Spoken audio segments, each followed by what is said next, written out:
മഞ്ചേരി ടൗണിൽ പ്രകൃതിയോട് ഇണങ്ങിയ ഒരു സ്വപ്ന വില്ല.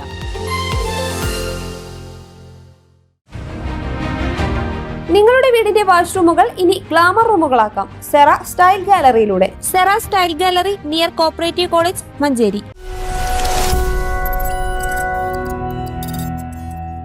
വയനാട് മുണ്ടക്കൈ രക്ഷാദൗത്യത്തിൽ ഇന്ത്യൻ സൈന്യത്തിന് മാർഗനിർദ്ദേശങ്ങൾ നൽകി പ്രളയബാധിത പ്രദേശങ്ങളൊന്നാകെ ഓടി നടന്ന കറുത്ത മുഖംമൂടി ധരിച്ചൊരു പട്ടാളക്കാരനെ എല്ലാവരും ശ്രദ്ധിച്ചിരുന്നു.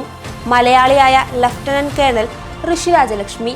ദുരന്തഭൂമിയിൽ പകച്ചു നിൽക്കുന്ന ഓരോ മനുഷ്യന്റെയും ധൈര്യമായി മാറാൻ ഈ പട്ടാളക്കാരന് കഴിഞ്ഞു.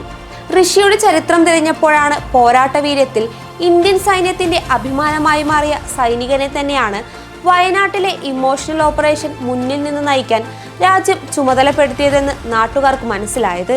മുൻ കരസേനാ മേധാവി Bipin Rawat India's most fearless man എന്ന് വിശേഷിപ്പിച്ച പട്ടാളക്കാരൻ. ഇന്ത്യയുടെ മുഖം കുനിഞ്ഞു പോവാതിരിക്കാൻ താൻ ഏറ്റെടുത്ത ധൈര്യത്തിന്റെ ബാക്കിപത്രമാണ് അദ്ദേഹത്തിന്റെ മുഖത്തണിഞ്ഞിരിക്കുന്ന ആ കറുത്ത തൂവാല.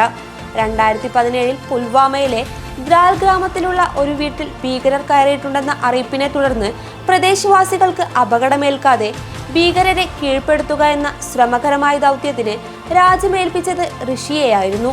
കൂടുതൽ ആളപായമില്ലാതിരിക്കാൻ സ്ഫോടക വസ്തുക്കളുമായി ഋഷി ഉൾപ്പെടെ 2 പേർ മാത്രം ആ വീട്ടിലേക്ക്.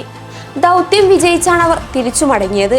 പക്ഷെ ഭീകരരിൽ നിന്നേറ്റ വെടിയുണ്ടകൾ അദ്ദേഹത്തിന്റെ മൂക്കും താടിയെല്ലും തകർത്തു കളഞ്ഞു. പിന്നീട് മുഖത്ത് 23 സർജറികൾ. രാജ്യത്തിനു വേണ്ടി മുന്നണി പോരാളിയായി തിരിച്ചു വരുമെന്ന ആ ആത്മവിശ്വാസം യാഥാർത്ഥ്യമായതിന്റെ കരുത്ത് ഇപ്പോൾ കേരളവും നേരിട്ടനുഭവിച്ചു.